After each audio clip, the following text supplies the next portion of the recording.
12 जून दिन के 1:38 पर एयर इंडिया की फ्लाइट एयर इंडिया 171 क्रैश कर गया, जो बेहद दुखद घटना है। लेकिन इसके रीजंस को हम 3D एनिमेशन की हेल्प से समझने की कोशिश करते हैं।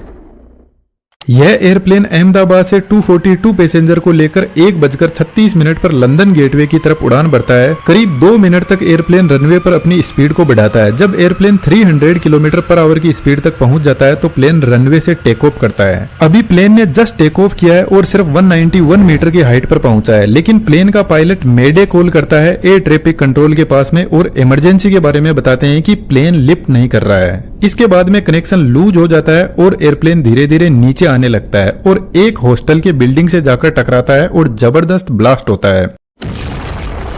आउट ऑफ 242 पैसेंजर 241 की जान चली गई, बाकी सिविलियंस भी इसमें मारे गए। इस वीडियो की रिकॉर्डिंग के टाइम तक कंफर्म नहीं हुआ है कि कितने लोगों की इसमें जान गई है, लेकिन ब्लास्ट बहुत जबरदस्त था। एयर इंडिया का बोइंग 7878 ड्रीम लाइनर एयरप्लेन काफी लंबी दूरी तय करने वाला था, अहमदाबाद से लेकर लंदन गेटवे की तरफ। तो इसके अंदर फ्यूल टैंक को फुल कर दिया गया। इसके फ्यूल टैंक की कैपेसिटी लगभग 1,26,000 लीटर की है। बेसिकली एयरक्राफ्ट का फ्यूल इसके विंग में ही भरा रहता है और विंग पर ही इंजन लगे रहते हैं। तो जब एयरक्राफ्ट ने उड़ना शुरू किया तो सिर्फ 2 ही मिनट इसने फ्यूल की खपत की और जैसे ही यह ग्राउंड पर आकर स्ट्राइक करता है तो इसमें बचा हुआ फ्यूल जबरदस्त आग पकड़ लेता है, जो एक बड़े धमाके का रीजन बनता है। अभी हमारे पास में कंफर्म न्यूज नहीं है इसके क्रैश के रीजंस की, लेकिन जब एयरप्लेन नीचे आने लगा तो लोगों ने देखा कि इसके इंजन में कहीं पर भी कोई आग नहीं लगी हुई थी, वह परफेक्टली काम कर रहे थे। लेकिन जब भी किसी फ्लाइट का इंजन फेल होता है तो इंजन पीछे की तरफ भयंकर आग को फेंकने लगता है, जिसको अभी हम आगे समझेंगे। लेकिन सबसे पहले हम पॉसिबल रीजंस को समझने की कोशिश करते हैं। फिलहाल जैसे एयरप्लेन रनवे पर खड़ा है, एयरप्लेन के यह विंग्स है और विंग के पीछे साइड में आप देखोगे फ्लैप्स लगे हुए हैं, जो कुछ इस तरीके से एडजस्ट होते हैं और आगे की तरफ लगे हुए स्लेट्स यह भी अपने एंगल को एडजस्ट कर सकते हैं और यही एयरक्राफ्ट को टेक ऑफ और लैंड करवाते हैं। जब इंजन स्टार्ट होता है तो यह आगे से हवा को खींचता है और पीछे की तरफ हाई स्पीड में फेंकने लगता है, जिसकी वजह से एयरक्राफ्ट को आगे की तरफ थ्रस्ट लगेगा और एयरप्लेन रनवे पर दौड़ने लगेगा। लेकिन यह जो कंडीशन है इसमें सिर्फ इंजन की पावर से एयरप्लेन आगे बढ़ रहा है। यदि हमने फ्लैप्स और स्लेट्स को एक्टिवेट नहीं किया तो एयरप्लेन सिर्फ रनवे पर चलता रहेगा, टेक ऑफ ही नहीं कर पाएगा। लेकिन जैसे ही पायलट फ्लैप के एंगल को बढ़ाते हैं, एयरप्लेन धीरे धीरे टेक ऑफ करने लगेगा। इसके पीछे सबसे बड़ा रीजन है इनकी डिजाइन, जो एयरफॉइल मैकेनिज्म को फॉलो करती है। जैसे यह एक एयरफॉइल मैकेनिज्म है, जब हवा इससे टकराती है तो कुछ इस तरीके से आगे निकल जाती है, लेकिन जब हम इसका एंगल बढ़ाते हैं तो अब आप देखोगे कि यह एयरफॉइल के इस पॉइंट पर हवा का जो प्रेशर है वह ज्यादा लगने लगेगा और ऊपर से जो हवा जा रही है वह सीधी निकल जाएगी। तो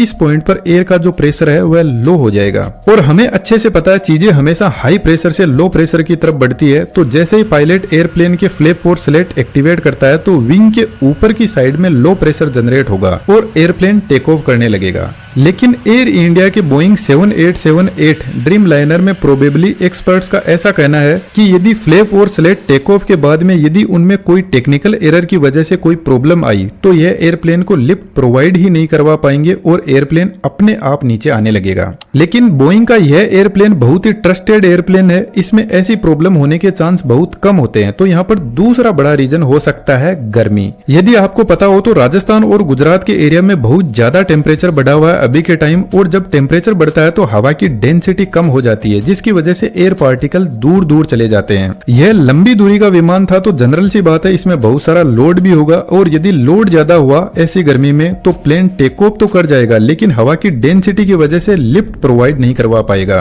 फिलहाल जैसे एकदम ठंडा मौसम है और हवा में एयर के पार्टिकल एकदम पास में है, तो इतनी हाई डेंसिटी वाले एयर पार्टिकल जब प्लेन के विंग से टकराते हैं तो यह प्लेन को अच्छा खासा ऊपर की तरफ फोर्स लगाने लगेंगे।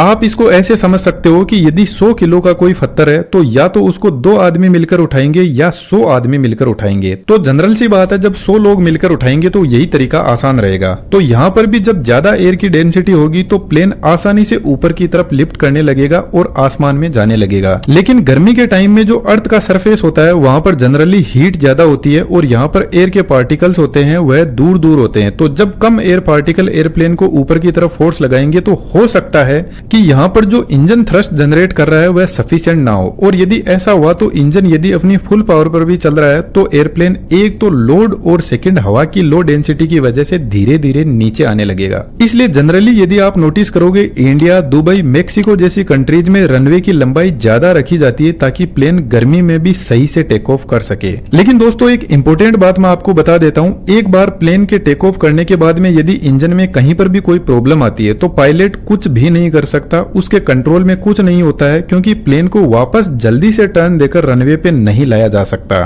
तो यहाँ पर हो सकता है कि यदि कोई बर्ड बाई चांस यदि इंजन में फंस गया हो तो यह भी एक बड़े हादसे का रीजन बनता है, लेकिन इसके चांस कम है। फिर भी हम समझते हैं कि एक बर्ड कैसे इतने बड़े एयरप्लेन को क्रैश कर सकता है।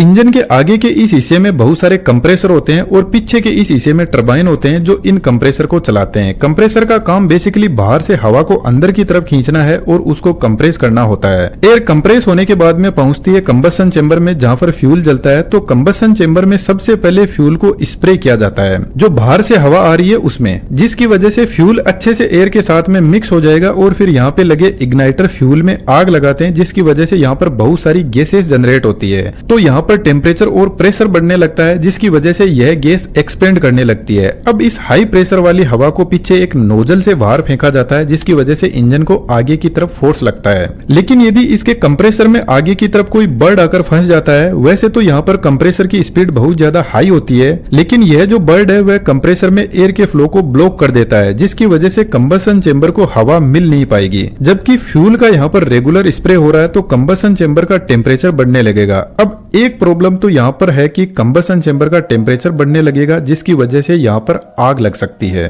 दूसरा रीजन यह है कि फ्यूल को जब प्रॉपर्ली ऑक्सीजन की सप्लाई नहीं होगी तो वह बिना जला हुआ ही इंजन से बाहर की तरफ निकलने लगेगा और जैसे ही उसको ऑक्सीजन मिलेगी तो वह एकदम से आग पकड़ लेगा। इसी वजह से जनरली यदि कोई बर्ड कंप्रेसर में फंस जाता है तो इंजन में से तेज आग बाहर निकलती है। यह जो प्रॉब्लम होती है इसको कंप्रेसर स्टॉल बोलते हैं, जिसमें कंप्रेसर को प्रॉपर हवा की सप्लाई नहीं मिल पाती है। इसके अलावा दोस्तों एयरप्लेन एक बहुत ही टेक्निकल मशीनरी होता है, जिसमें और भी बहुत सारी इंजीनियरिंग काम करती है। तो कहीं पर भी कोई भी फेलियर हो सकता है और इस फेलियर का तभी पता चलेगा जब ब्लैक बॉक्स से फ्लाइट डेटा रिकॉर्डर की हिस्ट्री मिलेगी।